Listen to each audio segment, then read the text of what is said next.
Bacaan dari Nubuat Yehezkiel. Aku mendengar Tuhan berseru dengan suara nyaring. Majulah kemari, hai para penghukum Yerusalem. Bawalah masing-masing alat pemusnah. Dan lihat, 6 orang pria datang dari jurusan pintu gerbang atas yang menghadap ke utara, masing-masing dengan alat pemukul di tangannya. Seorang di antara mereka berpakaian lenan, dan di sisinya terdapat suatu alat tulis. Mereka itu masuk dan berdiri di samping mezbah tembaga. Pada saat itu, kemuliaan Allah Israel sudah terangkat dari atas kerub tempatnya semula ke atas ambang pintu bait suci. Allah memanggil orang yang berpakaian lenan, yang mempunyai alat tulis di sisinya.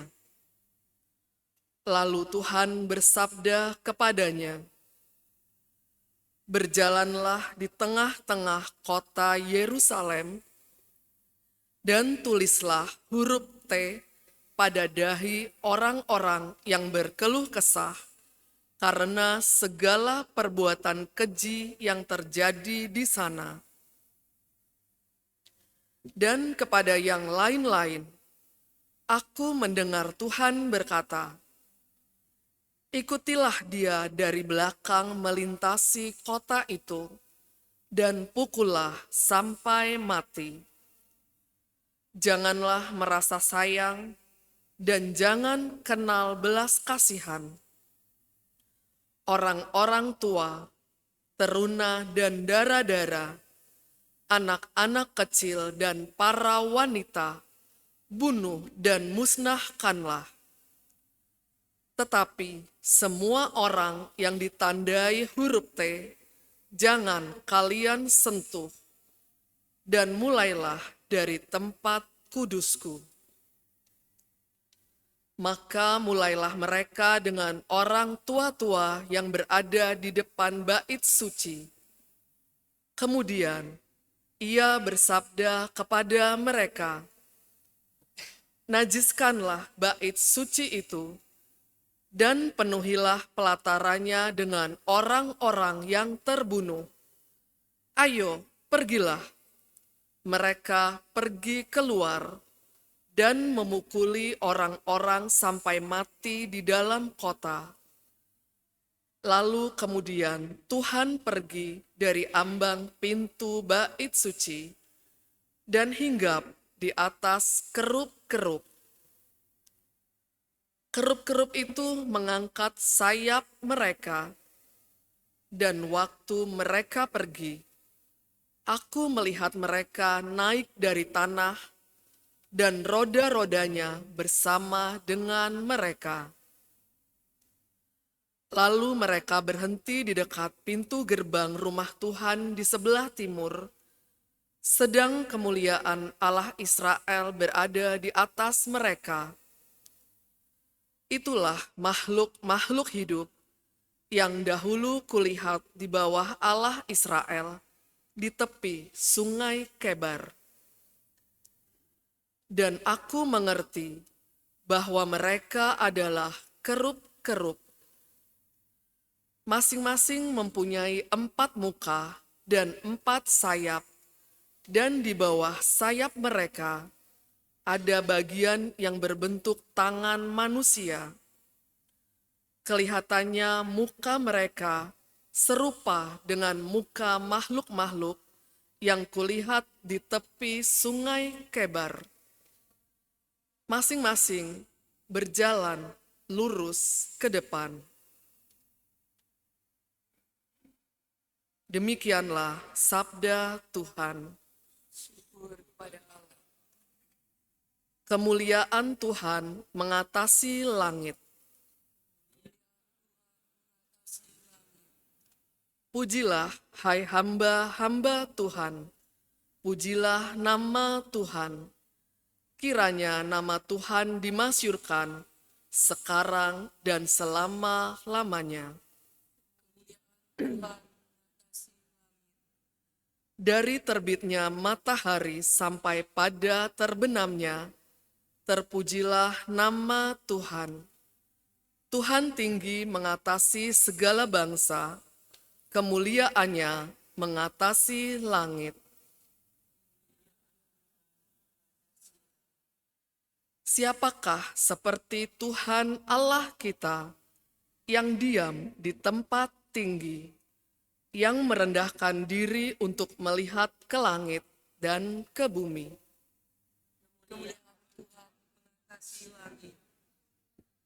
Haleluya, haleluya, haleluya, haleluya, haleluya, haleluya. Haleluya, haleluya, haleluya, haleluya, haleluya.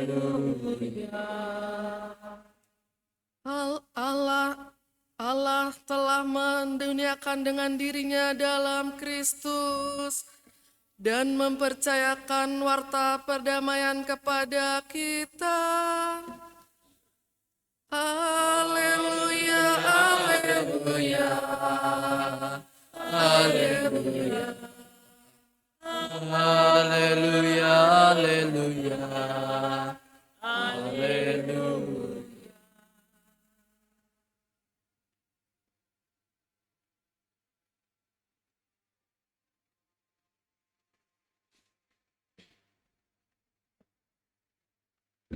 Tuhan bersamamu. Dan bersama rohmu, Inilah Injil suci menurut Matius. dimuliakanlah Tuhan. Sekali peristiwa, Yesus bersabda kepada para murid-Nya, "Apabila saudaramu berbuat dosa, tegurlah dia di bawah 4 mata. Jika ia mendengarkan nasihatmu, engkau telah mendapatkannya kembali.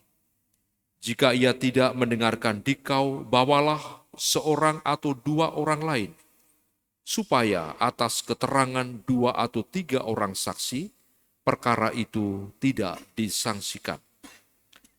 Jika ia tidak mau mendengarkan mereka, sampaikanlah soalnya kepada jemaat.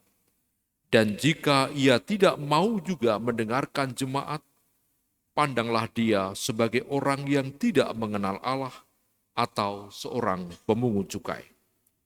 Aku berkata kepadamu, sungguh apa yang kalian ikat di dunia ini akan terikat di surga, dan apa yang kalian lepaskan di dunia ini akan terlepas di surga. Dan lagi aku berkata kepadamu, jika 2 orang di antaramu di dunia ini sepakat meminta apapun, permintaan mereka itu akan dikabulkan oleh Bapa-Ku. Sebab di mana ada 2 atau 3 orang berkumpul demi nama-Ku, Aku hadir di tengah-tengah mereka."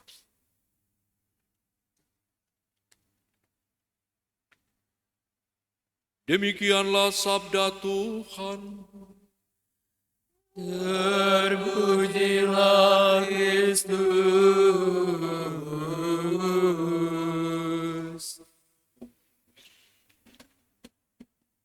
Saling menegur, menasehati atas dasar kasih. Umat Allah terkasih lebih-lebih kepada para calon penerima sakramen Krisma yang hari ini masuk dalam novena hari yang ke-6. Dan juga kita semua yang hadir pada Ekaristi sore hari ini.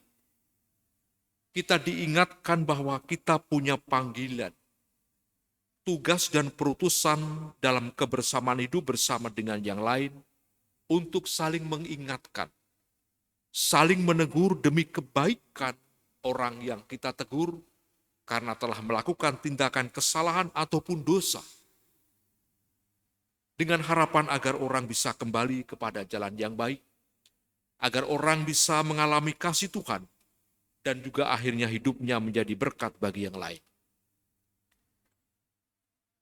Dan kita sendiri yang mengingatkan, menegur atas dasar kasih, itu tentu akan mendapatkan apresiasi dari Tuhan. Karena apa? Karena kita telah melakukan apa yang Dia amanatkan untuk kita, para muridnya.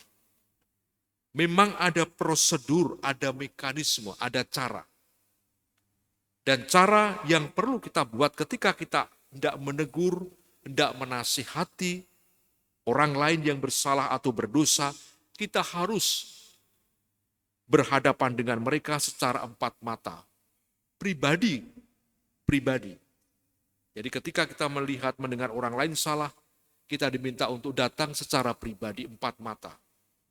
Tujuannya jelas, untuk kebaikan dia, untuk keselamatan dia, untuk kehidupan dia yang lebih baik, agar hidupnya berkenan di hadapan Tuhan.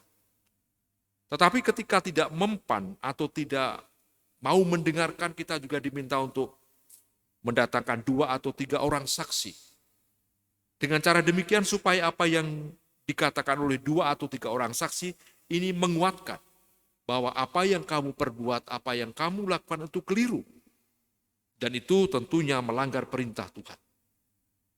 Dan ternyata ketika itu juga tidak bisa mental atau tidak didengarkan, kita dengar, kita harus membawa persoalan ini kepada para jemaat yang ada. Dengan harapan supaya dengan kesaksian banyak orang, itu mereka menjadi semakin sadar betul bahwa apa yang dilakukan itu keliru. Dan ternyata ketika itu juga tidak terjadi, tadi Yesus mengatakan, kita menganggap bahwa dia adalah orang yang tidak mengenal Allah atau seorang pemungut cukai atau orang yang berdosa. Saudara-saudariku terkasih, prosedur atau mekanisme cara ini adalah cara yang sangat Kristiani. Dengan maksud mengubah tanpa harus merusak, memperbaiki tanpa harus menyakiti, menuntun ke jalan yang benar tanpa harus membuat hidupnya tersaruh, kurang lebih begitu. Inilah cara-cara Kristiani. Tetapi ketika niat hati kita itu sungguh baik, prosedur mekanisme itu sudah kita lakukan sebagaimana yang diamatkan Yesus, tanggung jawab sepenuhnya ada dalam diri orang yang berdosa. Secara moral Kristiani kita sudah melakukan tindakan yang benar dan tepat di hadapan Dia. Maka Bapak, Ibu, dan saudaraku terkasih, lebih-lebih para calon penerima Krisma, pesannya jelas agar kita sungguh sebagai orang yang beriman mampu memandang ketika melihat orang lain berdosa seperti Yesus memandang orang lain berdosa. Memandangnya dengan penuh belas kasih. Lalu mendekatinya dan mengulurkan tangan dengan kasih. Kita diminta untuk menjauhkan diri dari sikap gampang mudah mengadili, gampang mudah menyalahkan, gampang mudah berprasangka buruk. Tetapi seperti Yesus, di mana Dia berada, saat bertemu dengan orang-orang yang berdosa, Dia melakukan tindakan yang nyata, tindakan karya penyelamatan. Karena Dia hadir bukan untuk orang-orang yang baik, bukan untuk orang-orang yang benar, tetapi Dia hadir ada untuk menyelamatkan orang-orang yang jahat, orang-orang yang berdosa seperti kita semua. Dimuliakanlah Tuhan kini dan sepanjang segala masa. Amin.